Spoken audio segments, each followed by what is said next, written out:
So, going over the second question, which is what was the nature of God's curse in Genesis chapter 3, verse 17 to 19? In what ways have you seen this curse carried out in your own life? Give some real examples. Well, I did not know how to answer that second question. But the curse that is written is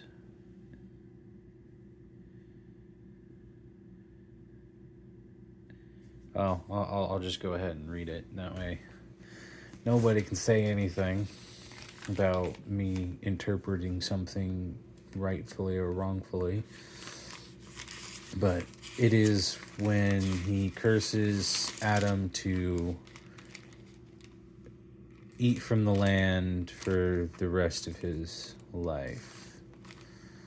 But like I said, I'm going to go ahead and just read it directly from the chapter here. And unto Adam he said, because thou hast hearkened unto the voice of thy wife, and hast eaten of the tree, of which I commanded thee, saying, thou shalt not eat of it. Cursed is the ground for thy sake, in sorrow shalt thou eat of it all the days of thy life. Thorns also and thistles shall it bring forth to thee, and thou shalt eat the herb of the field. In the sweat of thy face shalt thou eat bread, till thou return unto the ground, for out of it wast thou taken, for dust thou art, and unto dust shalt thou return. So, like I said, the curse that was spoken, I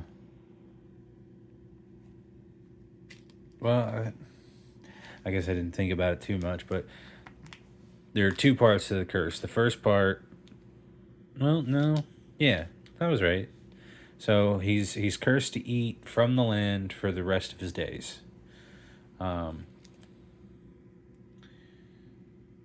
But as for real life examples in my own life, I don't know how to answer that. I would have to ask the person that originally wrote these questions what they were thinking at the time of writing that. So, moving on to the next question. Question 3 of week 1. What exactly was mankind doing in Genesis chapter 11, 1 through 9, that was displeasing to God? Why were they doing these things? Why was God not pleased? So for this one, and I guess I'll just keep doing what I was doing and just read it first and then give my answer. Or tell you my answer while I'm looking for the reading. And that is, his people started living in fear of getting separated from one another and weren't spreading and multiplying like he intended his creation to do. So here is chapter 11, verse 1 through 9. And the whole earth was of one language and of one speech. And it came to pass, as they journeyed from the east, that they found a plain in the land of Shinar. And they dwelt there, and they said one to another, go to, let us make brick, and burn them thoroughly.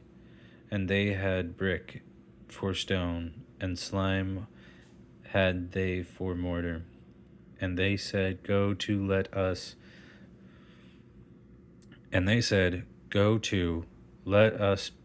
build us a city and a tower, whose top may reach unto heaven, and let us make us a name, lest we be scattered abroad upon the face of the whole earth.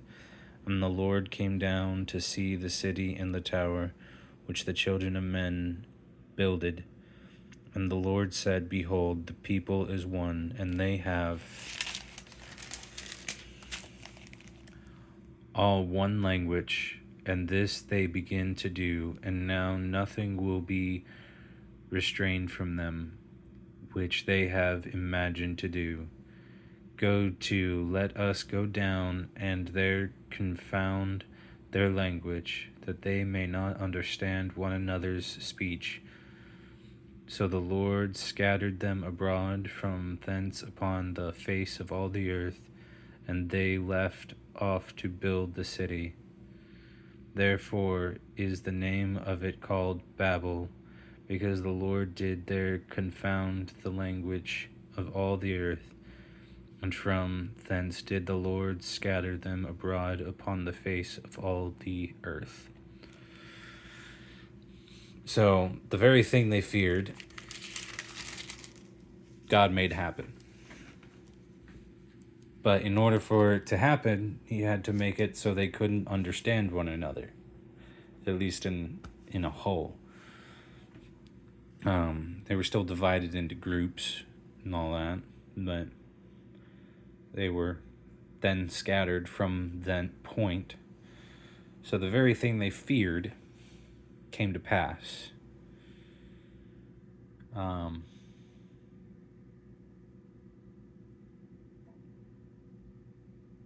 Which is very interesting, because God doesn't want us living in fear. Ignore my chicken scratch writing. Let's go ahead and go to number 4, because I'm not really changing my answer at this point. If you had been Abram, knowing that you and your wife were both growing old, how would you have reviewed God's promise that you would have a son? Genesis chapter 15, verses 1 through 6.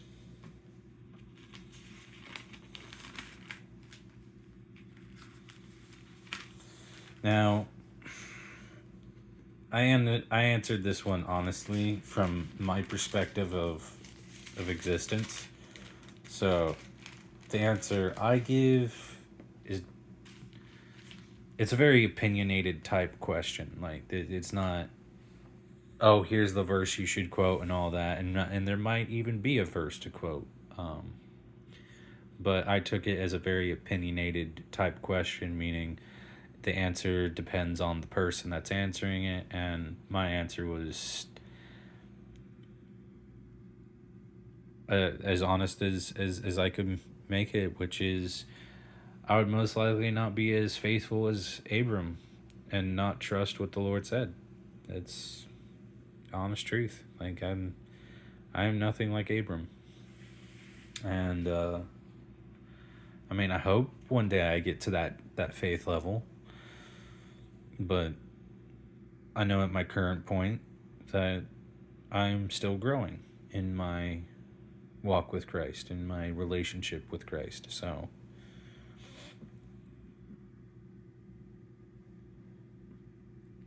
and I'm also taking the perspective of before Christ for that answer as well. But at the same time, it's still my honest answer. So, gonna go ahead and read. What was it? 15. Did I screw up and read? I think I read the wrong numbers. Yeah, it's supposed to be chapter 15, verse 1 through 6, if I didn't say that correctly. So, 1 through 6. After these things, the word of the Lord came unto Abram in a vision, saying, Fear not, Abram. I am the shield, thy shield, and thy exceeding great reward. Abram said, Lord God, what wilt thou give me, seeing I go childless, and the steward of my house is this Eliezer of Damascus? And Abram said, Behold, to me thou hast given no seed, and lo, one born in my house is mine heir. And behold, the word of the Lord came unto him, saying, This shall not be thine heir, but he that shall come forth out of thine own bowels shall be thine heir. And he brought him forth abroad, and said, Look now toward heaven, and till the stars, if thou be able to number them. And he said unto him, So shall thy seed be. And he believed in the Lord, and he counted it to him for righteousness. So, like I said,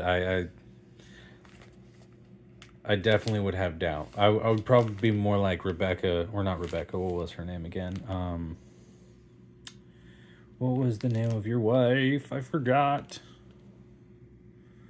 Believe in the Lord, count righteousness, and blah blah da da da da da da da.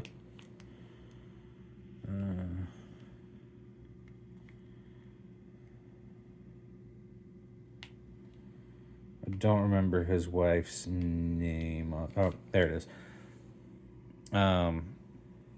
Sarah. I don't know how to pronounce it, but that's her name right there.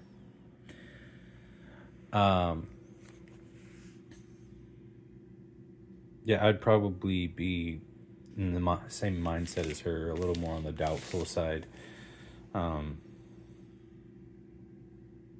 Because, and it's not that I don't believe God could do those things.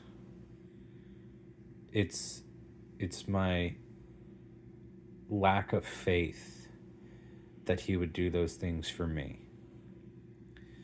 Now I'm growing in that. I know he would flip the world upside down for me.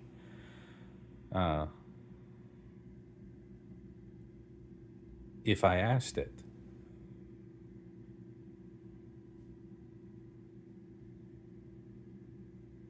But moving on.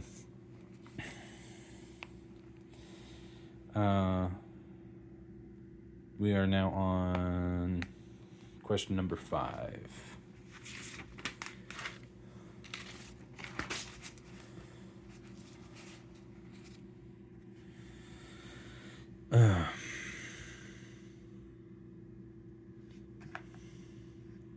How did Sarai's solution to the problem of her childlessness show lack of faith in her thinking? How did it rival her short-sightedness in God's larger plans? The way I answered this is, well, my answer to it was the fact that she gave Abram Hagar and despised Hagar when she conceived a child. Like,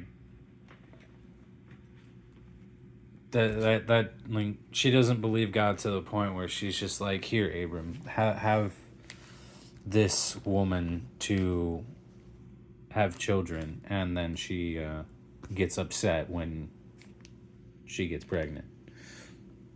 It's a little what's the word? Backhandy. I don't know how to say it without cursing, but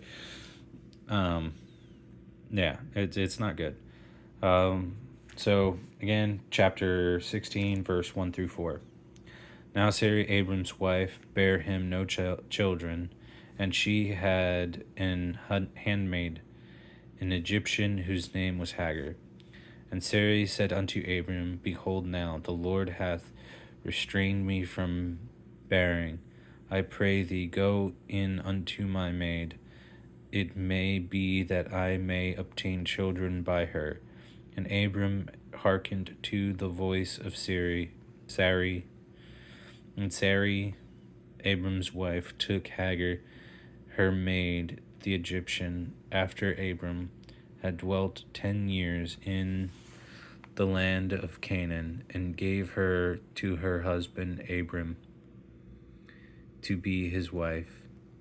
And he went in unto Hagar, and she conceived. And when she saw that she had conceived, her mistress was despised in her eyes. So, yeah. Maybe you get something else from that. That my answer is pretty much going to stay the same on that one for now, because that's the way I read it. But moving on. Question 6. Put yourself in Abraham's place. How would you have reacted if God commanded you to sacrifice your child? What would you have done? You'll find the subject, Genesis chapter 22, verses 1 through 19.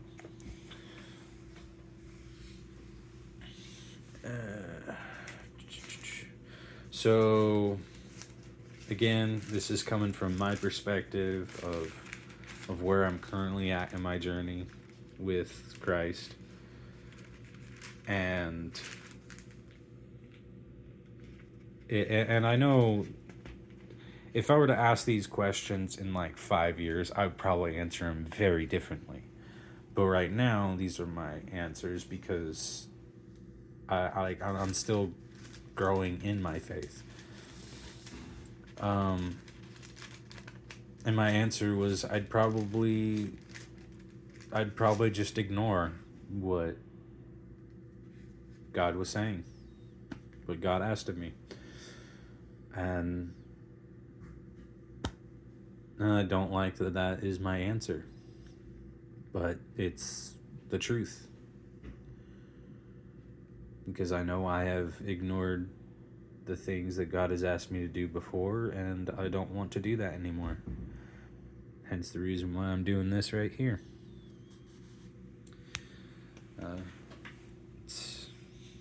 I may not know why I'm doing this. I mean, besides for myself, but maybe somebody out there needs this. So, I hope this finds all that God wants to see this. So, chapter, which one were we on? Chapter 22,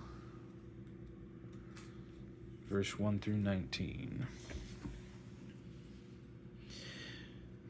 And it came to pass after these things that God did tempt Abraham, and said unto him, Abraham, he said, Behold, here I am. And he said, Take now thy son, thine only son Isaac, whom thou lovest, and get thee into the land of Moriah, and offer him there for a burnt offering upon one of the mountains which I will tell thee of. And Abraham rose up early in the morning, and saddled his ass, and took 2 of his young men with him, and Isaac his son, and clave the wood for the burnt offering, and rose up and went unto the place of which God had told him. Then on the 3rd day Abraham lifted up his eyes, and saw the place afar off. And Abraham said unto his young men, Abide ye here with the ass, and I and the lad will go yonder and worship, and come again to you. And Abraham took the wood of the burnt offering, and laid it upon Isaac his son. And he took the fire in his hand, and the knife, and they went both of them together. And Isaac spake unto Abraham his father, and said, My father.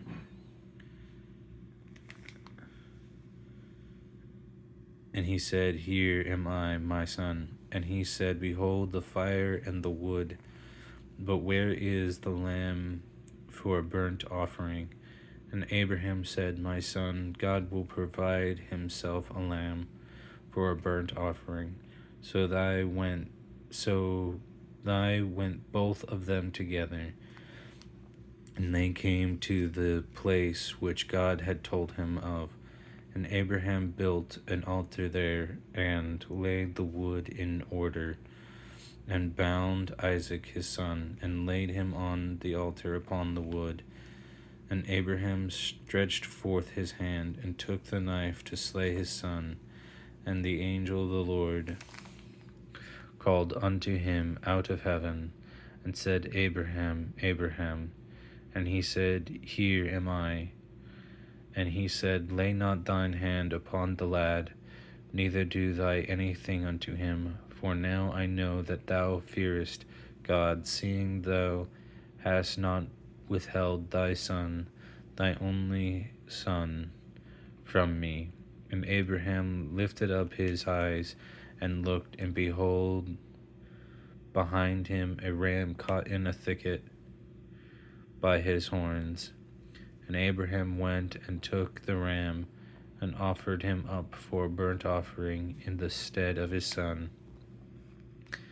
And Abraham called the name of that place Jehovah Jireh, as it is said to this day, In the mount of the Lord it shall be seen.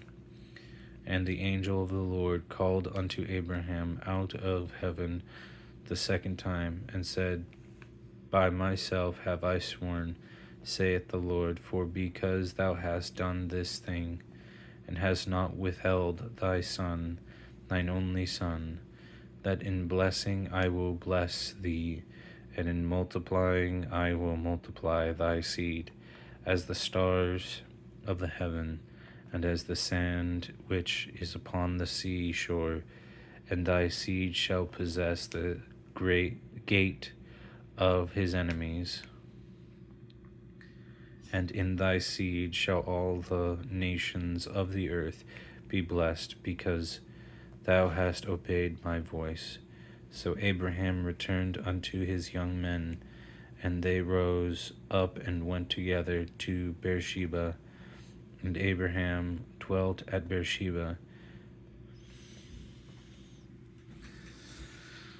So yeah, if I was in Abraham's shoes, or sandals, if you will, I definitely wouldn't have been able to do what God was asking.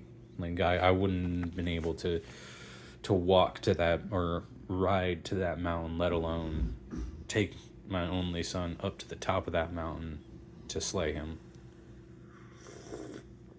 But and it's kind of the, like, I mean, just like Jesus' sacrifice, nobody can take that place. Abraham's faithfulness, nobody else can have. Because, and God literally says that because of Abraham's actions, he blesses every single nation. And that is something that we need to remember. It's like, there is nothing we can do because to amplify society, because it's already all been done. I'm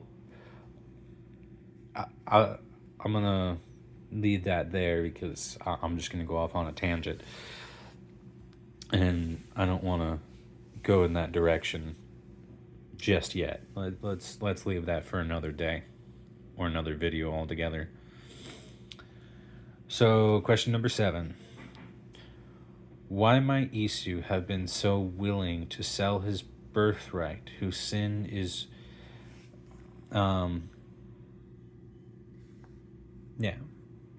Why might Esau have been so willing to sell his birthright? Whose sin is worse in your opinion, Jacob's or Esau's. And you can find this story that it's referencing in Genesis chapter 25, verses 27 to 34. We're going to go ahead and read those verses. 27 to 34. 27 to 34.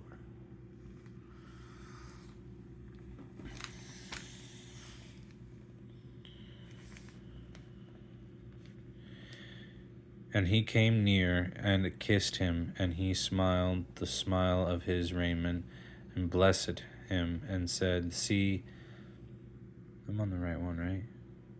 No. I was about to say, he was like, that doesn't sound right. I am on chapter 27, not chapter 25.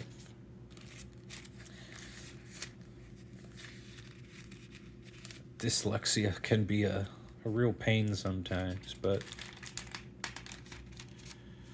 here we go. Okay, so chapter 25, verse 27. Okay. And the boys grew, and Esau was a cunning hunter, a man of the field, and Jacob was a plain man, dwelling in tents. And Isaac loved Esau, because he did eat of his venison.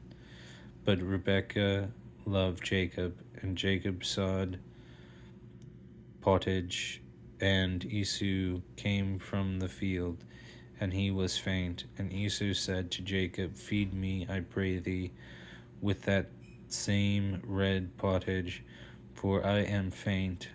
Therefore was his name called Edom.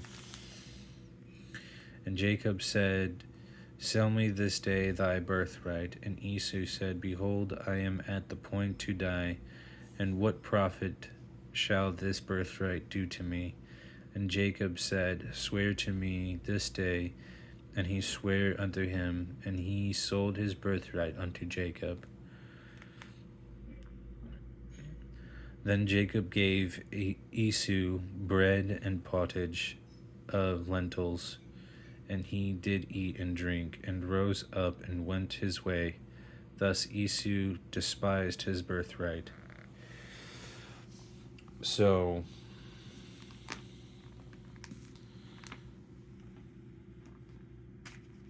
Esau sold his birthright because he was hungry.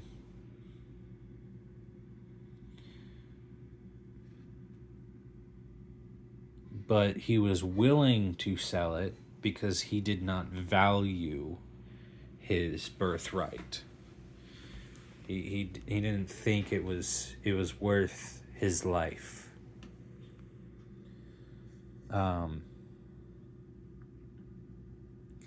And now for the question, where is whose sin is worse in your opinion, Jacob's or Esau's? And the question I had to ask is what Jacob did sinful? Now, because I know later on Jacob sins for sure, without a doubt. But I don't think that, I mean, it is a question of my own. Is what Jacob did at that time a sin?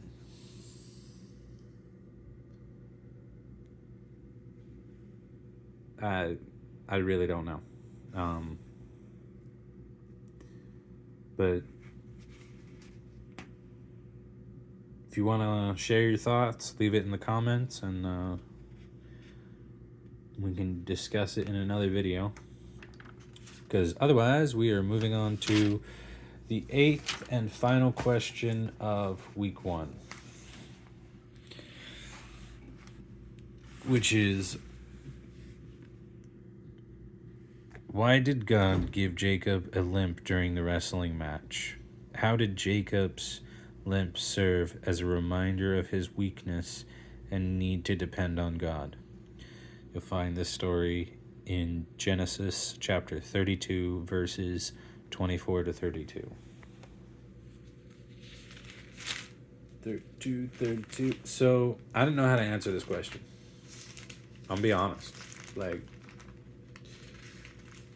and I mean, that's going to be a very big theme of what I say in these videos, probably, is from my perspective, from my understanding, which don't lean on, like, if you don't agree with my answers, good. Question my answers. Like, don't just take my word for it. Like, you notice how some of these questions are very opinionated based. Now for, what was it, 32? Okay. I'm going to read the subject matter, and then I'll tell you kind of why I didn't know how to answer this. 24, and it's pretty much the rest of the chapter. And Jacob was left alone, and there wrestled a man with him until the break of the day. And when he saw that he prevailed not against him, he touched the hollow of his thigh, and the hollow of Jacob's thigh was out of joint, as he wrestled with him. And he said, Let me go, for the day breaketh. And he said, I will not let thee go, except thou bless me. And he said unto him, What is thy name? And he said, Jacob. And he said, Thy name shall be called no more Jacob, but Israel. For as a prince hast thou power with God and with men, and hast prevailed. And Jacob asked him and said, Tell me, I pray thee, thy name. And he said, Wherefore is it that thou doest ask after my name? And he blessed him there. And Jacob called the name of the place Peniel. For I have seen God face to face, and my life is preserved. And as he passed over Peniel, and the sun rose upon him, and he halted upon his thigh. Therefore the children of Israel eat not of the sinew which shrank, which is upon the hollow of the thigh, unto this day, because he touched the hollow of Jacob's thigh in the sinew that shrank.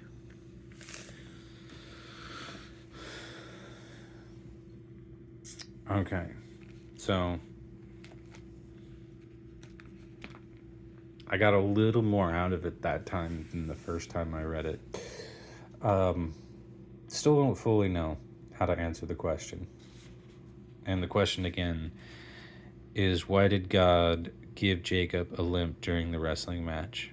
How did Jacob's limp serve as a reminder of his weakness and need to depend on God?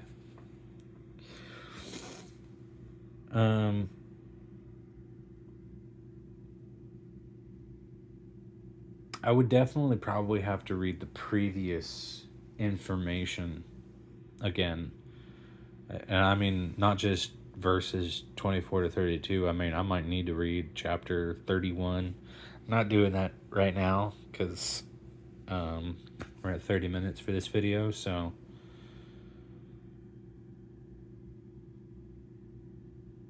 I'm going to I'm going to leave that one as a question for y'all to answer.